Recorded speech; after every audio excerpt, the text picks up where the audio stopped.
I grew up in a megachurch in the South, one of those huge stadium-style places with the jumbotron screens.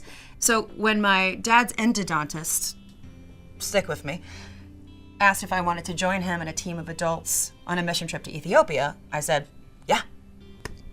I was so stoked.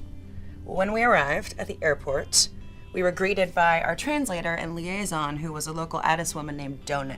Now, Donek had received her formal education in London, so she had a pristine BBC accent, a gorgeous flowing head of hair, and the most piercing perfect eyes I'd ever seen on a human.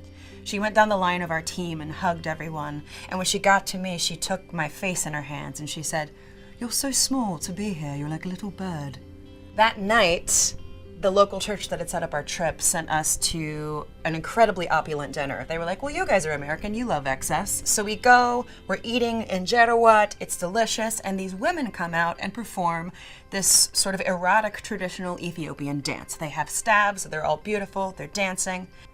I don't know how I mustered the wherewithal, but I turned to Donek and I remember I said, "Can you do that dance?" And she looked me dead in the eye and she said, "Before your trip is through, I'll dance for you. That's a promise." The weeks go on, Donek and I are getting closer and closer. One thing that is important to mention is she's 23, I'm 17, and she is engaged to be married to her conservative Christian Ethiopian fiance, David. One day we're riding on a public bus, which is essentially an emptied out VW van, and an older gentleman was chewing on a root. And he handed it to me and he motioned for me to chew on it as well, and being a yes man, I said sure. So I started gnawing on it. As soon as Donek saw what I was doing, she whipped it out of my hand and said, no, don't do that, you mustn't. It was, in fact, a hallucinogenic root that locals would chew on and use recreationally. So next thing I know, I'm riding in this van. I don't know what's happening. Lights are flashing. Donek has 3 faces at one point. I was so done. I mean, my palms were sweating. My jaw was clenching. I was hearing Crimson and Clover playing in my head. Like, I was done. Love of my life. A couple of weeks later, the trip was coming to an end, and Donek, as she snaked her way through the crowd of people, said, "Come upstairs with me." She took me upstairs to the room that I had occupied in this hostel. It had now been stripped of all of its bedding. And she set me in a chair in the corner, and she closed the door behind her, and then she did the dance. She did this beautiful, ancient dance that was so holy to her culture, and she was sharing it with me silently. And it rattled such a passion in me and such an experience that I physically shook.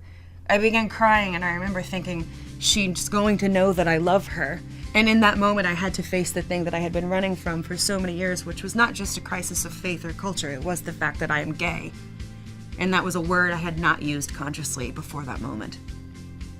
She finished the dance, and she kissed me on the cheek, and she left. And I didn't ever see her again. I think back on how malleable I was at that time, and in the myriad love affairs I've had since then, there truly has not been an experience that was that profound. And I never even kissed this woman.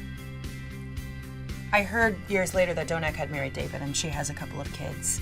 I don't know what her experience was on the other side. I don't know that I'm supposed to. I don't think that it's mine to know.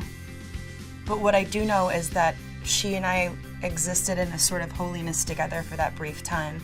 Not the overt holiness of Christian do-gooding or philanthropy, but the quiet, intimate holiness of loving someone in secret and loving someone completely against reason. So pancake.